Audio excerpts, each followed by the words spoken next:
This channel does not promote any violent, harmful or illegal activities. All content provided by this channel is meant for an education purpose only.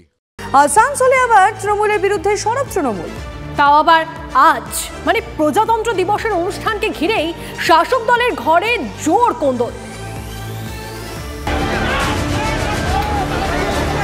প্রজাতন্ত্র দিবসে জাতীয় পতাকা উত্তোলন হওয়ার কথা ছিল দুস্থদের হাতে তুলে দেওয়া হবে কম্বল, কিন্তু হলো কই? 26শে জানুয়ারির সকালে সব ছাপিয়ে তৃণমূলের দুই গোষ্ঠীর চরম বিবাদ দেখল গোটা গ্রাম। যার জন্য এত আয়োজন, সেই প্রজাতন্ত্র দিবসের অনুষ্ঠানই হোঁচট খেল বারবার। পতাকা উত্তোলন এবং কম্বল বিতরণকে কেন্দ্র করে উত্তেজনা, একই গ্রামের মধ্যে দুটি দ্বন্দ্ব। শাসক দলের দুই গোষ্ঠীর বিবাদে তপ্ত আসানসোল দক্ষিণের 57 নম্বর ওয়ার্ডের ফতেপুর গ্রাম। শুক্রবার গ্রামে প্রজাতন্ত্র দিবসের অনুষ্ঠানের আয়োজন করে তৃণমূল সমর্থিত 16 আনা কমিটি। একই সঙ্গে গ্রামে আলাদা করে পতাকা উত্তোলন ও কম্বল বিলির আয়োজন করে কয়েকটি পরিবার।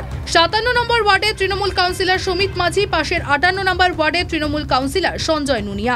কয়েকটি পরিবার পতাকা উত্তোলনের জন্য পাশের ওয়ার্ডের কাউন্সিলর সঞ্জয় নুনিয়ার বাবা রোহিত নুনিয়াকে আমন্ত্রণ জানায়, আর এতেই আপত্তি বাসিন্দা থেকে তৃণমূলের একাংশের। যেহেতু আমাদের জায়গায় ওরা দাদাগিরি করে অ্যাকচুয়ালি কম্বল বিতরণ করতে এসেছিল, আমরা সেটা একদম প্রতিবাদ করেছি, তীব্র প্রতিবাদ করেছি, সে করতে পারে। সকাল সকাল 58 নম্বর ওয়ার্ডের তৃণমূল কাউন্সিলর সঞ্জয় নুনিয়ার বাবা রোহিত নুনিয়ার ওয়ার্ডে আসতেই উত্তেজনার পারদ তুঙ্গে ওঠে। দুই গোষ্ঠীর সমর্থকদের মধ্যে চলে তুমুল বাদানুবাদ। পরিস্থিতি সামাল দিতে ঘটনাস্থলে যায় আসানসোল দক্ষিণ থানার পুলিশ।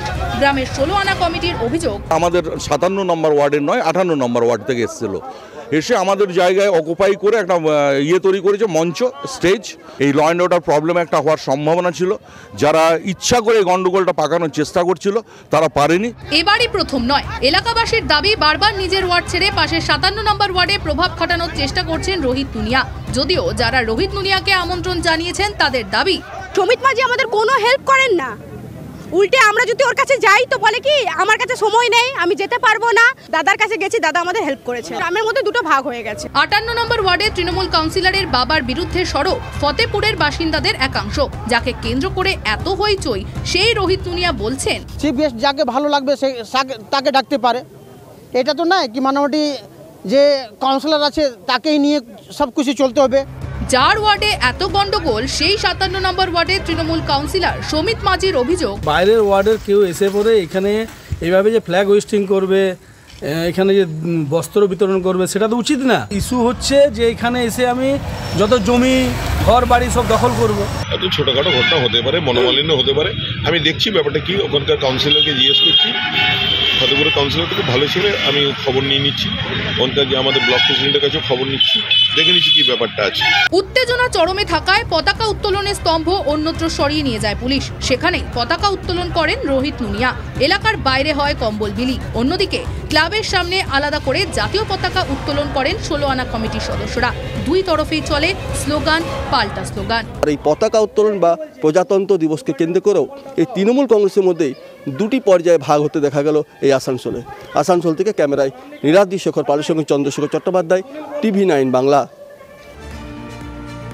এদিকে আগামী 30শে জানুয়ারি দক্ষিণ দিনাজপুর সফরে মমতা বন্দ্যোপাধ্যায় প্রশাসনিক বৈঠক করবেন বালুরঘাটে। মুখ্যমন্ত্রীর সফর ঘিরে যখন তুঙ্গে প্রশাসনিক তৎপরতা, ঠিক তখনই রাজনীতি থেকে আমজনতার মনেও জোর আলোচনা হবে। নাই বা কেন, প্রায় এক যুগ পর বালুরঘাটে পা রাখতে চলেছেন রাজ্যের প্রশাসনিক প্রধান। 34 বছরের বাম সরকারকে হারিয়ে ক্ষমতা দখল। 2012 সালে মুখ্যমন্ত্রী হিসেবে প্রথমবার বালুরঘাটে প্রশাসনিক সভা করেছিলেন মমতা বন্দ্যোপাধ্যায়। মাঝে কেটে গিয়েছে 12 বছর। এর মধ্যে 4 বার জেলায় গেলেও বালুরঘাটে মুখ্যমন্ত্রীর কোনো কর্মসূচি ছিল না। 12 বছর পর আবারও প্রশাসনিক সভা করতে বালুরঘাটে মমতা বন্দ্যোপাধ্যায়। আমাদের 30 তারিখে বালুরঘাট স্টেডিয়ামে পাবলিক ডিস্ট্রিবিউশন প্রোগ্রাম হবে।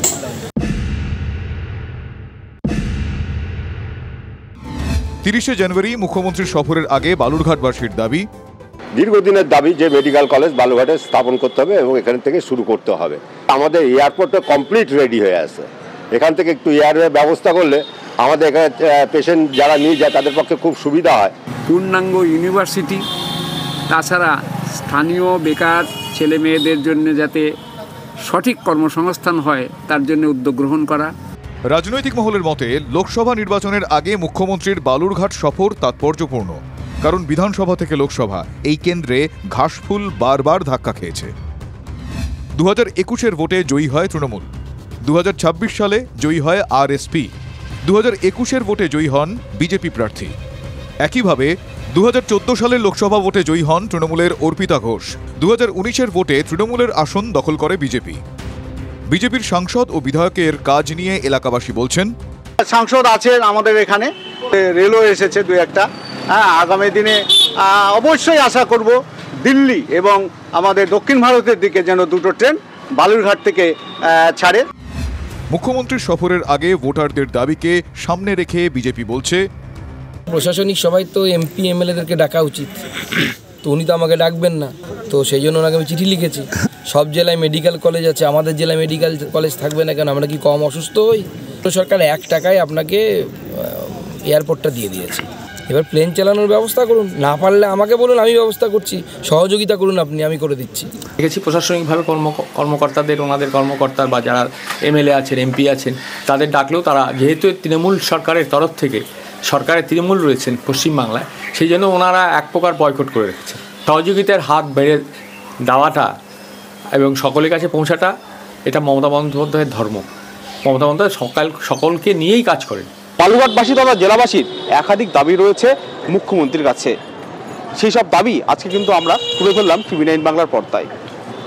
আগামী 30শে জানুয়ারি বালুরঘাটে প্রশাসনিক সভা করার কথা রয়েছে মুখ্যমন্ত্রীর, পাশাপাশি সেদিন রাত্রিবাস করার কথা রয়েছে মুখ্যমন্ত্রীর।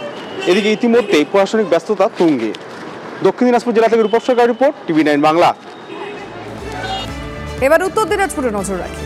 ভাবতে পারেন, ছোট ছোট শিশুদের মুখে আজ বিষ তুলে দেওয়া হলো, একদম প্রকাশ্যে। হ্যাঁ, ঠিকই বলছি, বিষ, একটুও বাড়িয়ে বলছি না। প্রজাতন্ত্র দিবসের অনুষ্ঠানে ছাত্রছাত্রীদের মেয়াদ উত্তীর্ণ কেক, খাবার দেওয়া অভিযোগ উঠছে। এখানে জেলা প্রশাসনের তরফে দেওয়া টিফিন ঘিরে যত বিতর্ক, তবে মেয়াদ উত্তীর্ণ টিফিন নিয়ে দায় এড়াচ্ছে তথ্য সংস্কৃতি দপ্তর। এগুলো বিতরণ করা হচ্ছে টিফিন, সেটা এক্সপায়ার্ড জিনিস যদি খায় বাচ্চারা, তাদের একটা হেলথ ইস্যুস হবে। তো যদি কারো কোনো সমস্যা যায়, তার রেসপন্সিবিলিটিটা কে নেবে? অ্যাজ এ টিফিন খেয়েছি এখানে। আমরা আগে জানতাম না, আমরা পরে জানতে পারি যে কেকের মধ্যে এক্সপায়ারি ডেট আছে।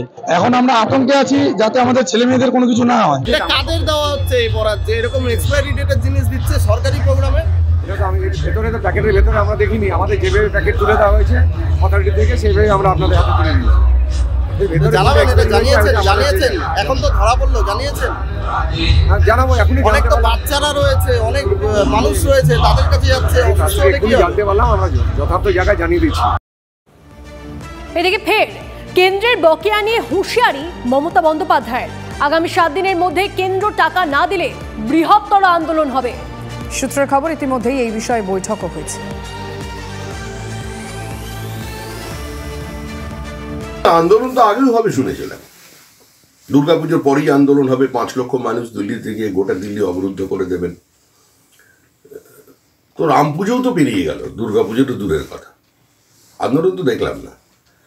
এই ধরনের আন্দোলন করে কষ্ট করার থেকে যদি হিসাবটা চাইছে যেটা কেন্দ্র, সেটা দিয়ে দিলেই সমস্ত সমস্যা মিটে যাবে। যদি তারা সিএজিকে ফেস না করেন, কোনো হিসাব না দেন, তাহলে বঞ্চিত হচ্ছে কারা? বঞ্চিত হচ্ছে পশ্চিমবঙ্গের প্রান্তিক মানুষের, আর তার জন্য দায়ী এই সরকার।